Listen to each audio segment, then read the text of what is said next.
Which LEGO Land Rover Defender is better, the brand new Icons Classic 91 or the Technic variant? Let's find out.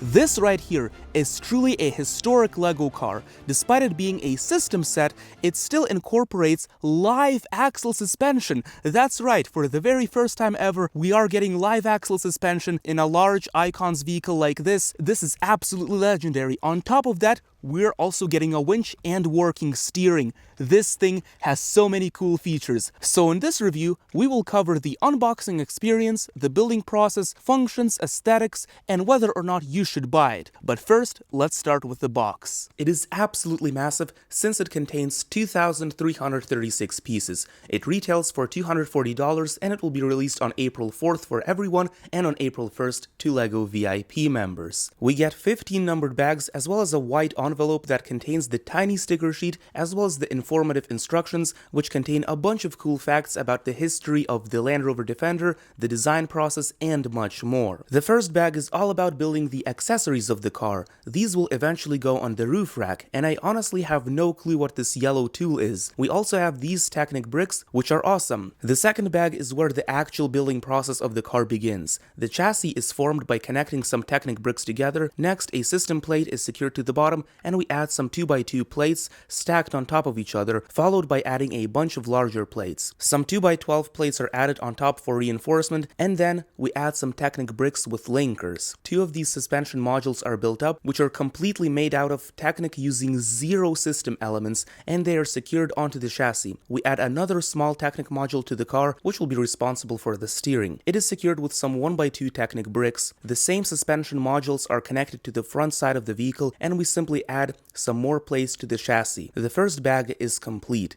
The next stage begins by adding these two beams that stick up, one for each side. The big section is built up and connects to the back of the chassis. It is secured with some 2 stud red axles. Following that, we construct the front bumper, and it just connects from the top as well as the bottom. Next, we start building the steering module, which so far has 2 axles. Pay very close attention to this part.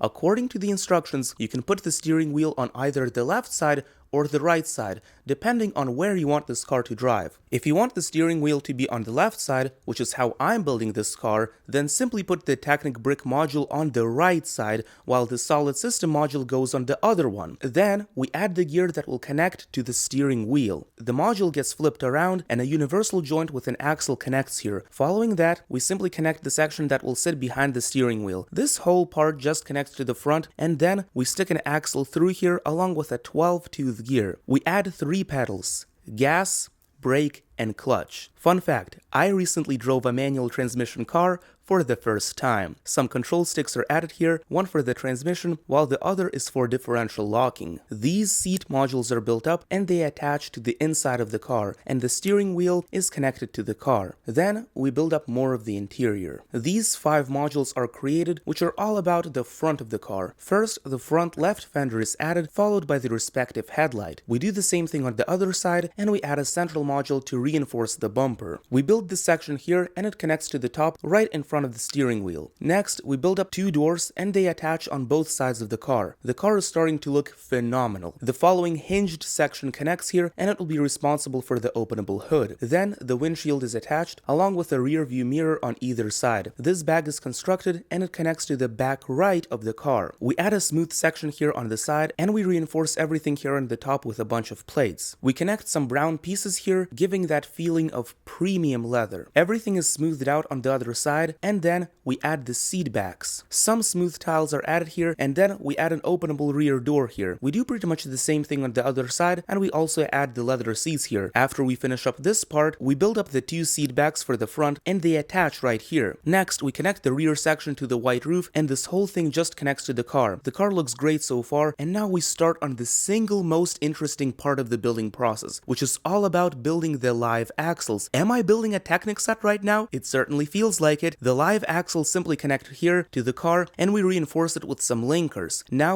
you can clearly see the suspension in action. We built the front live axle, which also contains the beautiful steering mechanism. We attach it to the car by connecting it to the shock absorbers and also attaching it here with Technic linkers. You can also see the gorgeous suspension right here. Then the wheels are connected to the axles and we add a fire extinguisher as well as another wheel to the rear. Then on the front we add a 24-tooth gear to connect the mechanism of the wheels to the steering wheel. And now turning the wheels also turns the steering wheel. We add 4 mudguards on top of all 4 wheels. Now we build up this incredible diesel engine and you can place it inside of the front of the car. We add the hood cover with the wheel on top. A roof rack is added on top of the car along with a small section to the back and some steps to help you get into the car. We also attach a winch module to the front. Next, some tools are placed on the hood and some smaller tools are added on the sides, and then we add a bunch of things on top of the roof rack. And before we can take a look at all the functions of the car, make sure to subscribe and turn on notifications so that you don't miss my Technic reviews of the Batman Batcycle and the NASCAR set. No pressure though, no pressure. This car impressed me so much. Since it is a system set, I didn't expect to get much functionality at all. In reality though, this car has live axle suspension, making it a great off-roader. The Technic version didn't have live axles and just had regular independent suspension. Let's open up the hood, which we can do by simply lifting the lid and then holding it with a stick. We can see things a bit better on the inside, but I want to take off the hood lid so that I can show you that you can actually take out this engine. When we do that, you can see the incredible gears in action. It's important to note that the 16-tooth gear on the left side is not connected to anything. It's only there to make it easier for you to put the steering wheel on the other side of the car.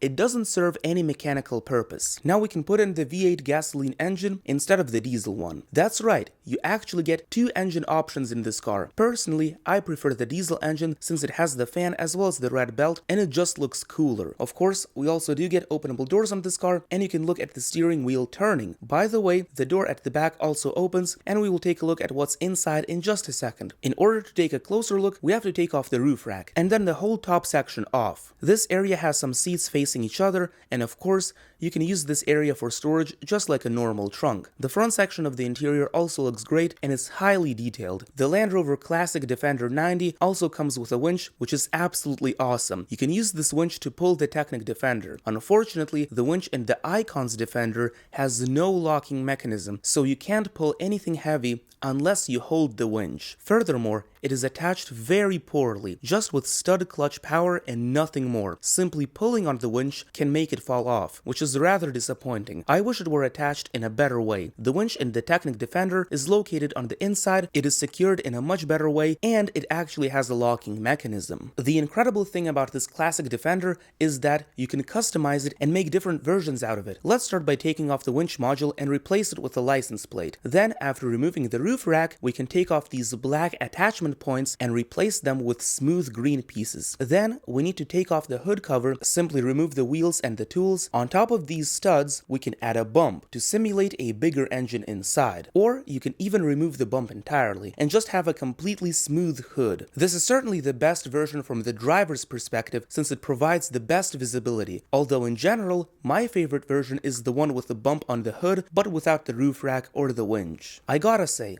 it looks gorgeous next to the Technic version. The Technic Defender is olive green, whereas the Icon's Defender is more of a salad bluish green. We have a winch on both models, but the one in the Technic model is more advanced. There is live axle suspension on the Icon's model, but fully independent on the Technic model. The Technic model of course also has a full drivetrain and a gearbox, unlike the Icon's model. The single biggest difference between them, aside from the Technic functionality, is the size. The Technic one is just much bigger, and it had a retail price of $200, but the new Icon's Defender has a retail price of $240, a $40 price increase, but a downgrade in a lot of ways. However, if you are primarily a fan of LEGO system sets, which are non-Technic sets, and you like the Land Rover Defender car, then you should absolutely get this set, since this set is great for introducing Technic building techniques and functionality for system fans. Let me know if you'll be buying this set on April 1st in the comments below. This is your Unbrick Me here, and I'll see you in the next one.